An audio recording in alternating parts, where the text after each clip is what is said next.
اعوذ باللہ من الشیطان الرجیم بسم اللہ الرحمن الرحیم MS NEW HD 5 کی ناظرین السلام علیکم۔ امید ہے آپ لوگ سب خیریت سے ہوں گے۔ آج کا ہمارا مین ٹاپک ہے عمران خان کی سپریم کورٹ میں پیشی اور چیف جسٹس سے مکالمہ کیا ہوا، تفصیل کے ساتھ بتائیں گے۔ اور عمران خان اور PTI کی مخصوص نشستوں کے لیے فل بینچ تشکیل دی گئی، اس کا کیا بنے گا؟ اور اس کے ساتھ امریکہ میں الیکشن کی ڈونلڈ ٹرمپ کو اجازت مل گئی، اس پر کیا ہوں گے؟ اور پاکستان کی صورتحال اور پاکستان اور عمران خان کے کیسوں کی اپڈیٹ آپ کو آج دیں گے۔ سب سے پہلے جب آج اس نیب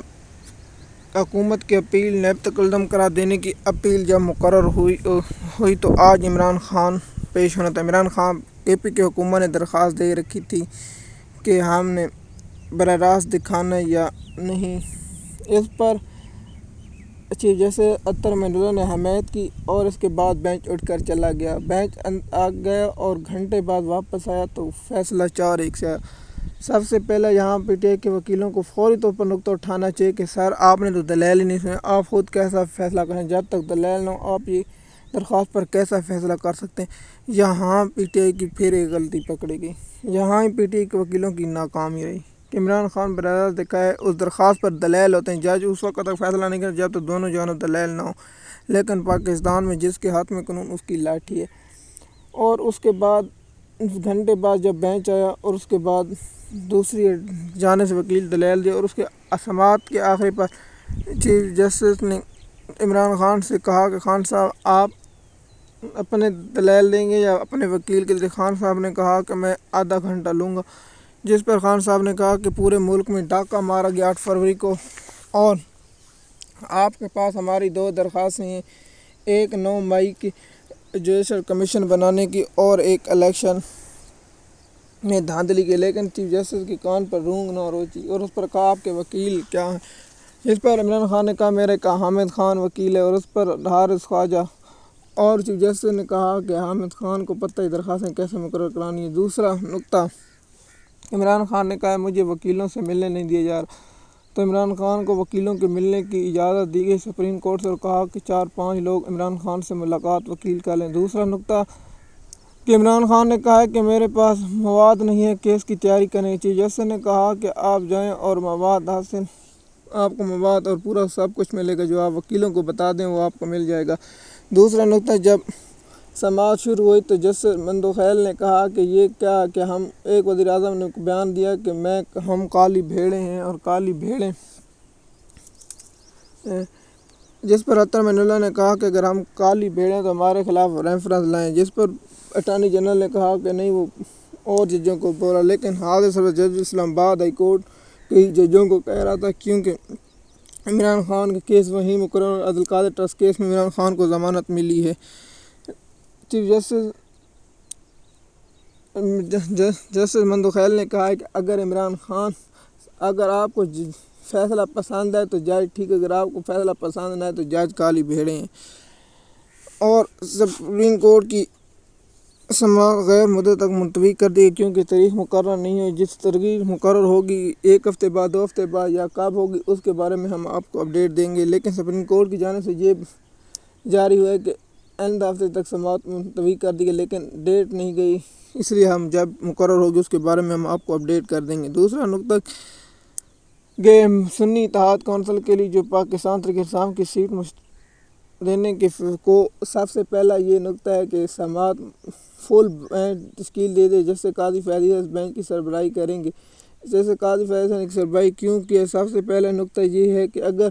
جسٹس اطہر منیلو، جسٹس منصور علی شاہ اس سماعت کو نہ کرتے اور اس کو لمبا لے جاتے تو پھر قاضی فیاض صاحب کے لیے مسئلہ بن سکتا تھا اور حکومت کو اکثریت دلانی تھی، اور حکومت کی اکثریت ہوگی یا نہیں اس پر فیصلہ ہونا تھا۔ سب سے پہلا کہ فل کورٹ بینچ میں جسٹس اطہر منیلو، جسٹس عائشہ ملک، جسٹس منیب اختر اور 2 جسٹس یحییٰ آفریدی اور جسٹس منصور علی شاہ، جسٹس مظفر علی رضوی اور جسٹس وحید اور جسٹس قاضی فیاض کی سربراہی میں اور جسٹس مندوخیل اور سپریم کورٹ کے 13 جج یہ سماعت کریں گے، اور 13 ججوں میں سے 7 جج کا اکثریت کا فیصلہ ہوگا، 7-6 سے فیصلہ آئے گا یا پی ٹی آئی کے حق میں کہ پی ٹی آئی کے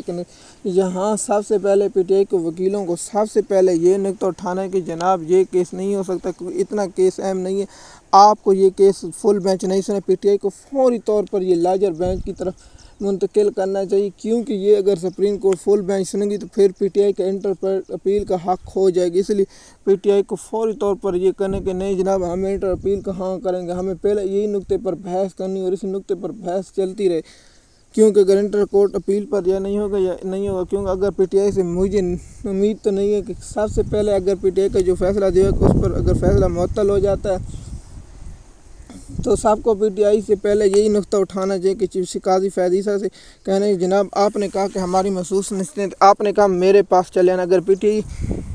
آئی کو یہ بات یاد نہیں رہی تو پی ٹی آئی کو فوری طور پر یہ چیف جسٹس کو یاد لینے، آپ نے جب بلے کا نشان چھینا جا تو آپ سے ہم کہا کہ ہماری محسوس نشستوں کا کیا بنے گا، چیف جسٹس نے کہا کہ آپ ہمارے پاس چلے آنا اور ہم ہی آپ کو یہ مسئلہ حل کر دیں، اگر پی ٹی آئی کو یہ نہیں تھا اور پی ٹی آئی کی لیگل ٹیم کو تکڑا کرنا چاہیے اور پی ٹی آئی کی لیگل ٹیم سلمان اکرم راجہ اور حامد خان کو بار کرنا چاہیے اور مین وکیل ہونے چاہیے۔ اب سماعت 3 جون کو ہوگی، 3 جون کی سماعت ہم آپ کو اس کا مکمل حوالہ دیں گے۔ 3 جون میرے خیال ہے سوار بنتی ہے کیا اگر فیصلہ معطل ہو جائے گا یا برقرار رہے گا یا فیصلہ بحال کر دیا جائے گا، اس پر ہی نقطہ اہم ہے اور یہی سماعت ہوگی اور اس پر ہم آپ کو آگاہ کر دیں گے، کیونکہ فل بینچ کے 13 جج ہیں، جج کوئی شامل ہیں یا کوئی شامل نہیں، اس کے بارے میں ہم آپ کو اپڈیٹ دیں گے۔ اگر مثال کے طور پر اگر فیصلہ آج معطل نہیں ہوتا، مثال کے طور پر جج چلے جاتے ہیں، کیا پی ٹی آئی کو اعتراض اٹھانا؟ پی ٹی آئی کو ہرگز اعتراض اٹھائیں کہ فل کورٹ نہیں بنے جو جناب یہ کوئی اہم کیس نہیں ہے، اس میں فل کورٹ کوئی اہمیت نہیں ہے، 5 یا لارجر بینچ بنا دے، لیکن اگر ہم انٹر اپیل کہاں کریں گے، انٹر اپیل اگر نہیں ہوگی تو پھر فیصلہ کیا ہوگا، جب تک انٹر اپیل کورٹ نہیں ہوگی اس وقت تک یہ سماعت اور پی ٹی آئی کو یہ اعتراض اٹھانا ہے، اگر پی ٹی آئی اعتراض نہیں اٹھا تو پھر اس کا مطلب پی ٹی آئی خود ملی ہوئی ہے، آگے سے بہت بڑے قانون تبدیل ہوں گے اور یہ چاہتی ہے، اور اگر اس کے پاس اکثریت 124 ہے تو پھر 220 سیٹیں چاہیے، لیکن پی ٹی آئی کے پاس اتنی ہے اور پی ٹی آئی کیا محسوس نشستیں واپس لینے میں کامیاب ہوگی یا ناکام ہوگی، اس کا اگلا ہی ویلاگ میں بتائیں گے۔ سب سے پہلے ہم امریکہ کی خبر آپ کو دیتے ہیں۔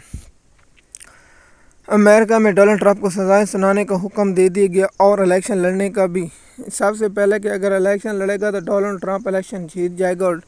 سزائیں ویٹو ہو جائیں گی۔ اس کے بعد ہم آپ کو بتاتے ہیں کہ جو پی ٹی آئی کے لوگ یہ کہہ رہے ہیں کہ ڈونلڈ ٹرمپ آئے گا تو عمران خان کے لیے آسانی کہ بھائی وہ ڈونلڈ ٹرمپ اور بائیڈن انتظامیہ کی جو پالیسی ہے وہی چلے گی۔ ڈونلڈ ٹرمپ نے جو بیان دیا اسرائیل کے خلاف احتجاج کر ان اسٹوڈنٹ کو میں ملک بدر کر دوں گا، آپ جانتے ہیں اس سے پہلے ڈونلڈ ٹرمپ جب اس نے حملہ کیا اسرائیل نے شب خون ماری فلسطین پر تو غزہ پر، تو اس وقت ڈونلڈ ٹرمپ کا عجیب بیان تھا، اس وقت اس نے کہا کہ میں بے وقوف سمجھتا ہوں اسرائیل کی وجہ سے، لیکن آپ جانتے ہیں کہ ڈونلڈ ٹرمپ ہی وہ صدر تھا جس نے سعودی عرب اور جنوبی وسطی ایشیا کے ساتھ اسرائیل کے تعلقات بحال کیے تھے۔ میں نہیں سمجھا کہ اسرائیل پر اس کی ہوگی اور پی ٹی آئی کی عمران خان پر اس کی ہوگی، لیکن عمران خان خود اپنے کیس لڑنا چاہتا ہے اور پی ٹی آئی کی لیگل ٹیم کو چاہیے کہ وہ خود لڑنا چاہیے۔ عمران خان کیسوں کی سماعت سوار کو ہوگی، عدت نکاح کیس جمعے تک ملتوی تھا، لیکن کیا آج کیس کی سماعت ہوگی عدت نکاح کیس کی یا نہیں، اس کا فیصلہ اگلے ویلاگ میں ہم آپ کو بتائیں گے کیا ہوگی یا نہیں ہوگی۔ دوسرا، پاکستان کی سیاسی صورتحال، جیسے کہ آپ جانتے ہیں جب تک پی ٹی آئی سے کوئی بات چیت نہیں ہوگی تو پاکستان کی سیاسی صورتحال ویسی رہے گی، اور پاکستان کی معاشی صورتحال جب بجٹ پیش ہوگا تو نئے ٹیکس لگے جس کے بجلی اور تیل اور دیگر قیمتیں، تیل سستا ہونے کے باوجود ہی مہنگائی بڑھے، کیونکہ اس سٹیج پر پہنچ چکے پاکستان کی معاشی اور کسانوں کے قتل عام ہو چکے، کیونکہ ہمارے جو ایری کپاس کی کاشت آگے پہلے ہوتی تھی اب نہیں ہو رہی، کیونکہ